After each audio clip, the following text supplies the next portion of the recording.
Hey, thanks for joining me, man. Cyberforce was doing everything they could do to make their book relevant and interesting. I got to give them full credit for it. And they kept it mid-range interesting is about the best I could say. They were trying. David Finch was really on the ball, but he always is. There are some pages here and there where you can kind of tell he's not giving it his all, but when he has the opportunity to put in the kind of time and effort, and he's paired up with a really good inker that complements his pencils, you get some really spectacular stuff. And this is way back in the mid 90s, and Finch has just been nothing but pretty damn good ever since. I'm hoping within a couple of days here as of this recording, I'll get that new title, Skinbreaker, in my hands, and we can look at what looks to be his defining work. But for now, we're going to continue with Cyberforce. So the last issue, I've already gone over this one. Obviously, they're trying to introduce some new character and some weird mystical threat. He's a magician, and his lost love is gone. He's trying to resurrect her. Meanwhile, oh, geez, I almost called them the X-Men. Cyberforce, they come back from their big, ridiculous, multi-issue long, dragged out final battle with their super big enemy, just to find out that their headquarters have been blown up and it's nothing but a smoking crater in the ground anymore. So, Velocity has to cry, Sideblade has to stand there and look hot, they have to deal with the news, and then they decide to all head back and crash at Sideblade's. She's apparently super rich, so she's got a big mansion, so they just all go to live there. Stryker gets his hair cut. Ballistic cuts his ponytail off. Ripclaw's giving Velocity wise advice because she's such a young kid trying to survive in this crazy world, and it's just totally a Wolverine Kitty Pryde or Wolverine Jubilee kind of situation, but it works. Blah blah blah. We're just trying to establish some new direction for these characters. Meanwhile, mysterious magician guy, he's casting a spell, doing something crazy, and eventually Stryker, he's like, hey guys, I just noticed something. And we were left on the end of the book with Ash, the Joe Quesada, Jimmy Palmiotti character from Event Comics. I was talking how I don't think that this was announced. It doesn't say anything on the cover, anywhere. So if you're reading this, you holy shit, it's Ash. This is not an interesting character at all, but it's an interesting crossover. They're two different companies. And they just get together and you know what? Let's go ahead. Let's have a crossover of characters. What was this pinup back here? Oh yeah, Anthony Wynn and Joe Williams. So that's where we're picking up. We got Ash. And it says guest starring Quesada's and Palmiotti's Ash. And that Ash logo is amongst the worst I've ever seen. It just looks terrible. But this book, this is one of those ones where, the one we just looked at, most of the artwork looked pretty good, but there was a couple of panels and a couple of pages where it was kind of lacking in the finesse and the hyper awesome touch that Finch can do. But in this one, pretty much every page is Finch on fire, and Joe's Weems, one of my favorite inkers ever, and especially on top of Finch. It looks just spectacular. Lots of words. Not interesting, but Ripclaw, I guess he's jumping out. We're going to go find Ash, right? We got to get these characters together and get them start beating the shit out of something, if not each other. So that's a pretty awesome splash page. And then there's Ash. Finch is really good at some dynamic angles, swirling smoke, screaming face with fire coming out of it everywhere. I got to give credit also. There's a lot of really, really good coloring in this. Richard Isanove, of course. Just checking in all the boxes to see if there's something else. But the coloring looks really good in this stuff. I really like it. I don't know. Ash explodes in fire, and Ripclaw yells no for some reason. I don't know why. And Ash is falling over the side of a building. So now we cut back to hours earlier. Ripclaw's in some kind of magical little shop in the corner street with some magical elf guy giving information. It's not interesting. You get the point. Oh, there's some magical shit going on, so be careful. The night stars are aligning. Crazy shit's about to go down. Artistically, I'm digging all of this. Love this shot. Just a simple shot of a horse-drawn carriage, cobblestone street, the old building. you know, how does Finch get all these details on these buildings and the backgrounds and the outside of the building, this elevated shot looking down into this structure here? I remember looking at this as a kid going, where do you even start to put a panel from this angle together, looking through the skylight down at them and keep it all in perspective in this skinny little panel? It's insane to me. But he pulls it off really well.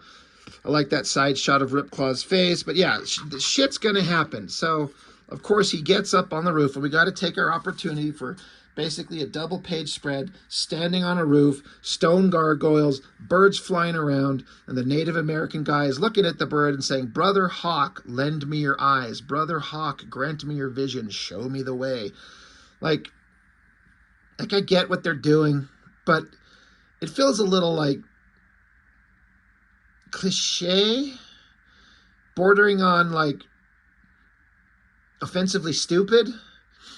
I don't know. Whatever. Forget I said that. Lots of text. But basically, Ripclaw's like, I gotta go out and find this guy. So Ash just jumps on a motorcycle and takes off. And Ash was a character that I did not understand. You know, the whole premise is like the guy, there's just a human dude, he's a firefighter. At some point, somehow in that first issue of Ash, he gets the ability to, his body turns into this giant, super tall, super muscular, super powerful creature that has like laser claws and fire falling off him.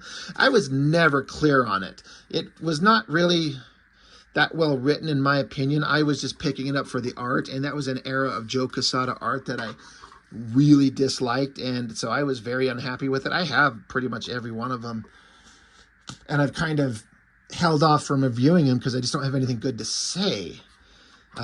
Quesada had an era when he was drawing X-Men and X-Factor. That was like, I think that was like primo, the best work he's done. But anyway, all that aside, so I guess the city's on fire.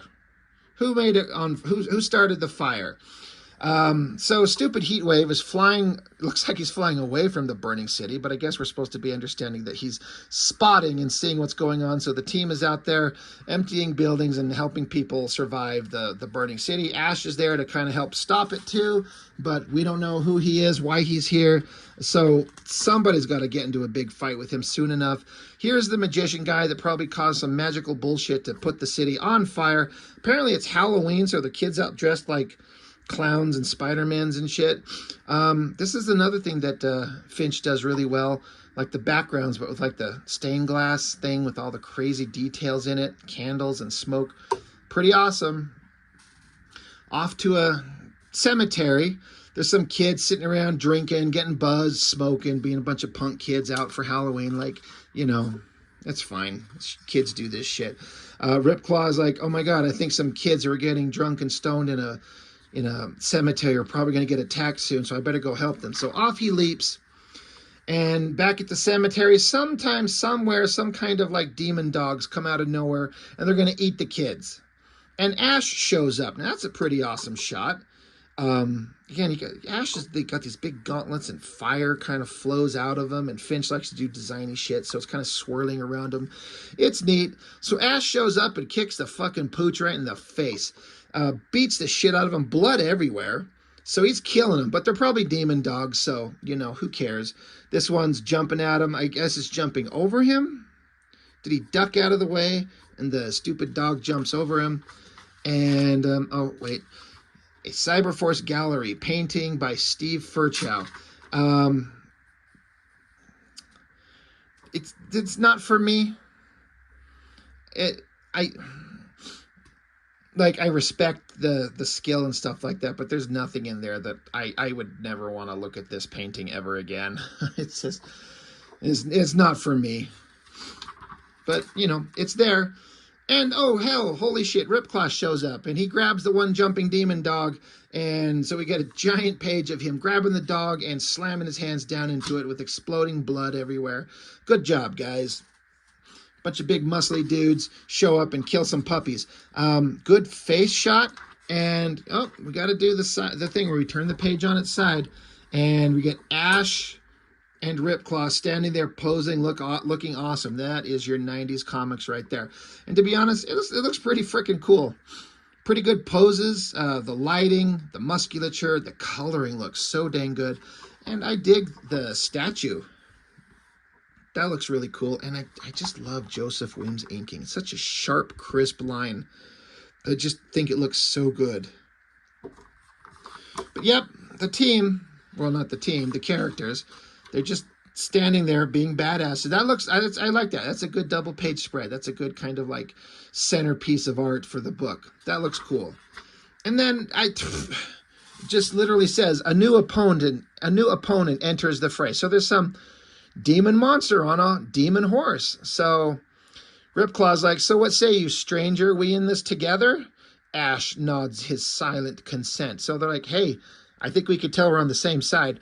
So evil monster guy vomits up some energy and smacks into Ripclaw. Apparently it's not too damaging because it's just like, it's like it just punches him. Like if it's burning hot laser breath, you think it would melt his flesh off, but whatever. People just get knocked around. Ash attacks. The guy's still on the horse. They should just have a shot of Ash just decking the fucking horse, just knocking its head off. Bam. The demon monster's like, can you feel it? Can you feel the very life breath being drained from you? Well, from ye, it says. So I guess he can drain your life force. And Ash is, says he feels icicles form upon his heart. Wow, this is some great writing. And then, look, I'm not going to be one to tell anybody how to do anything. This is, in theory, a regular-sized human man on top of a horse. He got his ass knocked off the horse, so the demon monster's sucking the life out of Ash, and so Ripclaw shows up from behind and stabs him through his guts. But look at the proportions of the demon guy versus Ripclaw. This demon guy is super tiny compared to Ripclaw. Like, the size proportions are way off there. It looks really comically weird. Like, it's not good. But I guess it says the Phantom Knight vanquished, fades into the mist. So he just fucking showed up, gets in a fight, almost kills Ash, and then he gets stabbed and he disappears. And what was the point? So the kids are okay, and they're like, hey, kids, better fuck off and get out of here. There's evil afoot. And so Ripclaw goes running off, and I guess he runs to a church, and he's hearing voices, spooky voices, and he sees some kind of like flaming ghosts. I think that's really well drawn and really well colored. I think that looks really cool. Ripclaw's kind of having a little psychotic episode. It's just an illusion. My hands can't bleed, but his hands are in fact bleeding. So there's magical weird shit going on. We got flaming bitches that are looking really cool. And then Ripclaw gets his ass knocked out of a window, and flaming girls are like, haha, we got him. They fly around.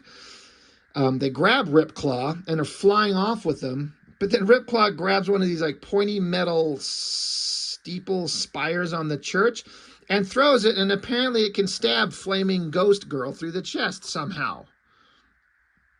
I guess. So then they drop Ripclaw, and he's like hanging on by a hand onto a edge of a part of a building. Is that supposed to be this? I think because he's hanging on by one hand on something. I don't know if it's supposed to be like, this is where he's at, and then we catch up to that point. I don't know. But, they're about to come up behind Ripclaw and stab him and kill him. But then, oh, hell yeah, Ash shows up again. Good, cool shot. I really dig this shot right here of Flaming Ghost Girl, especially the coloring.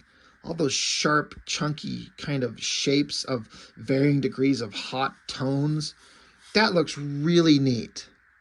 I like that a lot. And Ash shoots his little gauntlet sword thing through the flaming girl, and she goes poof, and then Ripclaw climbs his ass up on a building, and then there's this character sitting there. His name's Gabriel. And he says, who is responsible for this mayhem? Someone must answer for these crimes. We are Gabriel. Prepare yourself to be judged. I think that's a Joe Quesada character too. I think. Because he's right there on the cover. I'm not sure, but I think that is. So, it's it's all just a bunch of just random things happening. Evil magician is opening portals of hell, and evil ghost monsters are showing up and starting some shit, and Ripclaw and Ash team up and punch some dogs and some spirit knights and some flaming girls, and now they gotta fight whoever Gabriel is. It's like, it's just a bunch of events happening. It's not really that interesting at all. We're kind of just here to look at the cool art and cool fight scenes. It's kind of unfortunate that it's not that interesting, but I mean, it's really not. But it's pretty, and I give him full credit for like putting in good effort, especially on the production of it. It looks really solid. I always kind of thought it was a good name for the letters page. Cyberforce. Clever. But that's it. You know, not much to it. What more can I say? It's a David Finch drawn Cyberforce issue. It's pretty and pointless, but it's still kind of fun, and I guess that's all that matters. I was having fun with it at the time, and I've seen a lot worse stuff. So, like I said, Cyberforce just kind of maintained a very middle of the road at best kind of thing. It never really excelled, but it never really failed either. So, that's all I got. Thank you for watching. I'll see you next time.